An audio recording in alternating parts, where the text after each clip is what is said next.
Hey, welcome to Tabletop Skirmish Games. I'm Lee, and in this video I'll show you how I painted my Man Skewer Boltboyz to a tabletop ready standard using mostly contrast paints.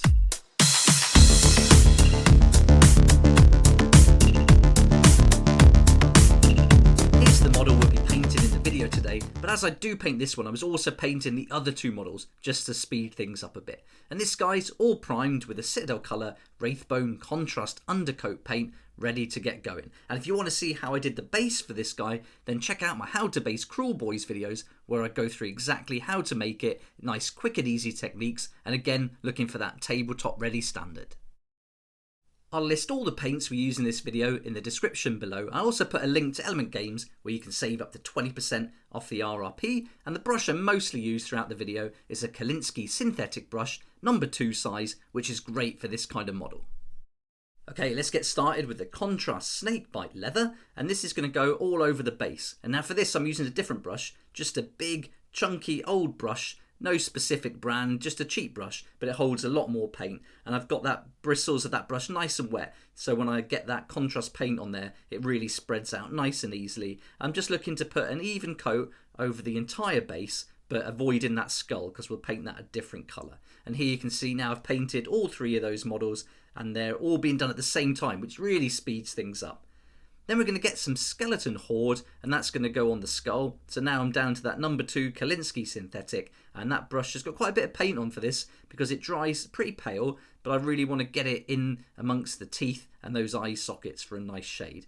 And then while I've got that paint out and on the brush, I'm also going to paint the string for the bow as well. And so this is a nice colour. It's going to work nicely on these strings. So just go over and give them all a coat of this, nice and even. I'm not putting too much on. With the contrast paints, you don't have to swamp it with paint. So for the different styles and different techniques and different contours of the models, it's a different amount of paint that you would put on the brush. So there I'm going quite easy.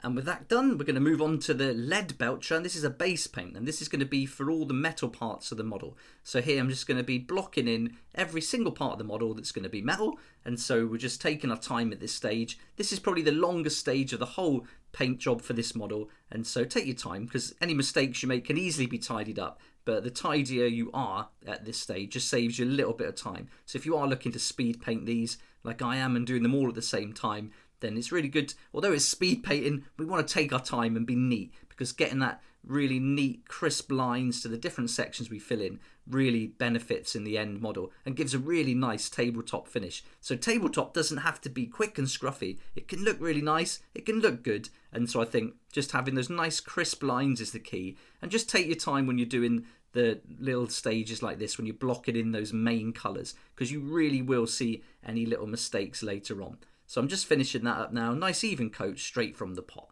And there you can see they're all done and they're all blocked in, ready to start adding the contrast paints again. And this starts to speed up now as we dive into the Plaguebearer flesh, and we're going to give a nice even coat all over any areas of skin that we can see on the model. And where it's under the neck there and also in the mouth, I do put a little bit more paint on my brush, but I'm not trying to use this Plaguebearer flesh to give us any shade or shadows. I'm just using it for colour, and we'll put a shade over the top of this later on, which will really bring out the textures of the model and really go into those crevices and the recesses of the model too. So this is just mainly for colour, as it will come through that shade as a really nice highlight. And I'm always going to go back and credit the source for this recipe of Plaguebearer flesh with Biel green shade over the top of it to the painting coach, and this is my go-to orc skin now. So thanks again to him for that awesome tip. I love the colour and I love the effect you get, and it's really quick and easy to do. So hopefully you like it too, and you'll see at the end how that green really gets brightened up when we put the Biel green shade over it later on. So just continuing here, getting that nice coat all over, and there you can see they're really coming together now with that metal and the green done. We're really starting to move now. Now it's onto some Gore Grunta fur, and this is a really nice brown because it's got like a bit of orange tone to it, which is going to be perfect to marry up to the green of the model, and it's also a really nice natural colour that we can use for some leathers. So this is going to go on all the material they've got on, and I'm going over the stitches and everything just with one coat of this, and just putting it on nice and even again, not flooding it with paint, but if there's lots of creases in the material, we can put a little bit more on a brush and then start and end the brush strokes where you want most of that paint to build up in the recesses, and then just move the paint around until you're happy with where it's gone, and then leave it alone to dry and let that contrast paint do its job. Now here I put a little bit too much on. You can see I've gone a bit crazy there, so I'm just going to carry on painting down, and then where I had that big amount of paint, I'll be able to move that around and take it to a different part of the model. So that's a great thing with contrast paint. It's very forgiving, and you've got lots of time to work with it before it dries when you use like a large amount like this. So I can just suck it back up on my brush and then move it to another part of the model, and then happy days, we get a really nice effect. And there we go, that's that part of the painted stage complete, and so we're really getting going now. So this now we're onto the Wildwood contrast paint. This is another brown, but it's a lot darker, a lot deeper brown, and this is perfect for the wood for their crossbow. So putting a nice coat of that on again, really working it into the texture of the model there, and then moving it along. Trying to move the model rather than myself, making it nice and easy. So I'm nice, I've got my arms like braced on the table, got lots of control, I'm not shaking too much, and so I can get a nice finish there. And again, I'm taking my time. If I make any mistakes here, and I did go over the arm a little bit on one of the models, I can just go back to it with some Wraithbone layer paint, let it dry, then go back over it with contrast, and that will hide those mistakes. Then we're going to go on to some Basilicanum grey, and this is going to be for the shafts of the arrows. So I'm just looking at the picture for the Man Skewer Boltboyz on their War Scroll card that came with a Dominion box, and so that's my reference. And I noticed that the bolts are, they're kind of grey, but I don't think they're metallic, so I've just gone for a flat grey with this Basilicanum, which is perfect. So I'm just going to put that in and colour all those. Then I'm going to take some Cygor brown contrast, and this is another deep, rich brown. It's not quite as dark in tone as the Wildwood, but it is a really nice rich brown, and I think having all these different natural brown colours really works well. So again, copying the reference on the artwork, I'm going to go with the dark feathers and just block all that in. And these feathers have got loads of texture, so and lots of recesses, so they're going to take a bit more paint, so you can be a little bit more generous at this stage. Then it's back to the Snakebite leather, and I'm going to use that for all the straps here. And if you wanted to, you could do a layer of Snakebite leather and then just darken it down a bit with Agrax Earthshade. But I'm going to do it just so it doesn't like clash with the base, because we did Snakebite leather over the top. But what I'm going to do later on, I'm going to do it the other way. Instead of putting the Agrax Earthshade over these leather straps, I'm going to put it on the base. And that's going to bring out a bit more of the shadow in the base and just change the colour a bit so they don't look exactly the same. But if you wanted to do it the other way round, then you could certainly do that. Leave the base as it is, which saves a lot of time, and then just go over these straps with the Agrax Earthshade once this Snakebite leather has dried completely. So it's up to you. But here we go. So I'm just going to continue in this, and it doesn't matter here if some of that goes over onto the Gore Grunta fur we've already done, because all those browns work nicely together. Then we're going to take some Blood Angels red, and this is going to be for the kind of shields, but also these shoulder guards they wear. And this guy's also got his arrow pouch made out of like a buckle bent round shield that's kind of buckled around. So I'm going to use this straight over it. And I've experimented using this red over a metallic paint like the Leadbelcher, and I didn't like the effect for these guys. I think it needed to be a lot brighter to match the artwork. So I've just gone straight over that Wraithbone with a generous coat of this one. So the Blood Angels red I'm putting on quite thick here. And I'm not worrying too much about detail on this particular model because I'm really speed painting for tabletop ready standard. But if you want to take a little bit more time, then you could certainly bring out details of this like those teeth and paint them a different colour. But I chose to just go over the whole thing with this red and just block it all in. And I think I'm happy with it. I think it looked great in the end. But you could do that if you wanted to. So just to bear that in mind at this stage. Then we're going to take some Gilman Flesh. And this is a great paint to go over Leadbelcher, because you really get that metallic paint coming through it, but it gives you an aged, almost bronzy look to the metal. And I think this is really nice to break up all the silver. So on some of the areas, like on this guy's belt buckle, and also on some of the other ones, they've got the shoulder pads that aren't red. Then I've gone with this Gilman Flesh on that, just to mix it up a little bit and give an aged metallic look. And now they're really getting there. I mean, you could just leave it like this if you wanted to almost. They're almost ready. But next I'm going to go back with that Leadbelcher, just paint in the eye on the arrow pouch and also on the shoulder pad as well. So you can see we've got that little eye in there. So I'm doing that on all the models again. And then we're going to go over this with some yellow once it's dried, and that's really going to make that eye nice and bright, and it's really going to stand out against that red. So I'm just taking my time there, popping that in, And then also we've got all these little rivets and little nail heads kind of sticking out across the different parts of the model. And this is optional, again, for tabletop ready. You don't necessarily have to do this bit, but for a minute or two I think it's worth it. Then when that's dried, I took some Yandon Yellow, and this is the brighter of the yellows, and I just go over with a nice generous dot over that eye, really push it in there, and that's going to make that eye nice and bright, and that's really going to pop out. And the same on the shoulder pad as well. Get it in there, and that's a really nice finish to these shields.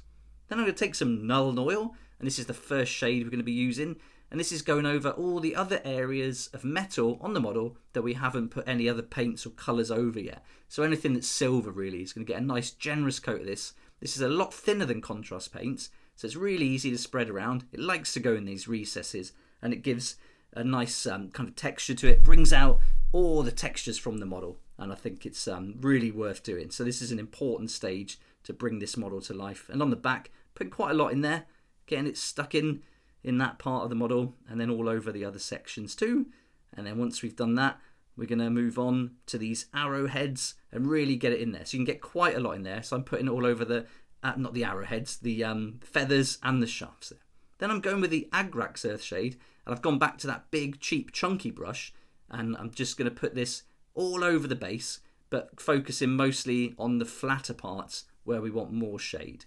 And so just moving the model around there, you can see I'm really working it in, and that's going to bring that to life, give it a bit more depth.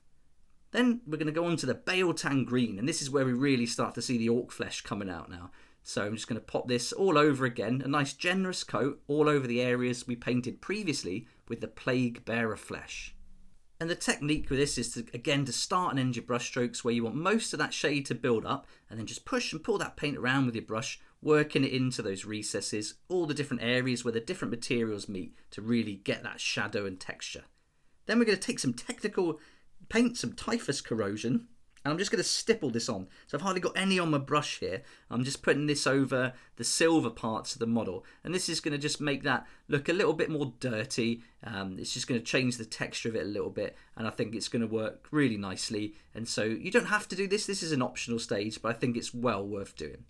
Then we're taking some more technical paint, Nurgles Rot this time, and this is awesome. You can see I've got tons on my brush here, got a big dollop of it, and it's like a glossy paint, so when it dries to look like a real swampy texture to the base, which is really what we're after. And so I'm putting big dollops of this in amongst the kind of rocks and the skull, and in the areas where I think things would kind of pool up. So anywhere that swamp slime would pool up, I'm just putting a big dollop in there. And it does dry a little bit thinner than you can see it here. So the more of this you put on, if you want it to look deep, put more on. You can also do 2 coats. So when it's dried, you could put another big dollop over the top. So it's up to you. So I've been quite generous in parts. Then I'm going to take some Wild Rider Red, and this is a layer paint. And this is another optional stage, but I'm just going to do a really quick, almost like overbrush on the red areas, just to give a little bit of highlight. Because it did look a little bit flat. And there's only 3 of these in my warband or army, so I want them just to be a little bit painted a little bit better than the other ones I did for those hobgrots. And so I'm just paying a little bit more attention to this red area. And so I'm just going over almost with a kind of dry brush, kind of overbrush, to really just change and bring out a little bit of a highlight to all the contours of the model. And then I'm going to go do the same technique again, but this time with Troll Slayer Orange, and this is going to go over there. And orange is a great colour if you ever want to highlight red. Any like fleshy colour or orange works really well against the red. So going over there, trying to catch those areas that stand out the most. Then I'm going to go with some Stormhost Silver, and we're going to do the same dry brushing technique, but now I've gone for a fatter brush, and this is a makeup brush. And same thing, load your brush up, work that paint off on some kitchen towel, and then I'm just going to go over all the areas of silver and really catch those raised areas and all the parts of the model that we would kind of naturally be highlighted. So really being gentle at first, just to make sure not too much paint comes off, and then once I'm happy how much paint's coming off that brush, I can go round, be a bit more vigorous with it and get it on there. And again, I've done this with each stage, I've done with each 3 models. So sometimes I go back and load the brush up with a bit more, work it off that kitchen towel again, and then go at it, but each time being careful. Then when that's dry, I took some Gryph-Charger Grey. This is a blue grey, and I noticed on the images that came with the Dominion box set that there is a little bit of blue on some of the silver parts of the metal, And so on those like rivets, I'm just putting a little dollop of this just to give a little blue tinge. Then I'm going to take some Mournfang brown base paint. I'm going to take my vegan makeup brush, big chunk of blue tack. Then I'm going to pop my model on the blue tack, and that's going to hold it in place. And then we can use it as a little turntable to make this final stage really easy. And so I'm just going to spin the model as I paint it and then apply the paint. And now I'm doing 2 coats. So I've done 1 coat already, let it dry completely. Then I'm going over it with another coat, and then that's going to be us all finished. So this is the final touch. And I chose not to go with black. I thought a brown rim would look great.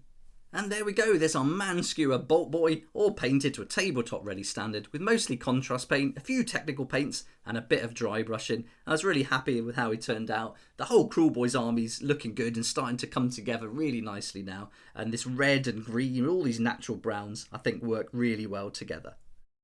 So there's a few optional stages in this video, so you could certainly do it a lot quicker than I did it here, but you could also spend a lot more time making it a lot more detailed. Certainly the way I did those highlighting with the dry brushing, you could do that with a regular brush and do it by hand and get a real nicer finish. But if you want to go for that tabletop ready finish standard and get all these guys on the tabletop quite quickly, I think it's a good compromise using that kind of overbrush technique to get some highlight and different colours on there. But really happy with these. I love all these kind of natural colours, and all the contrast browns work so well together. We've used so many different browns here and natural colours, but it just all works really well.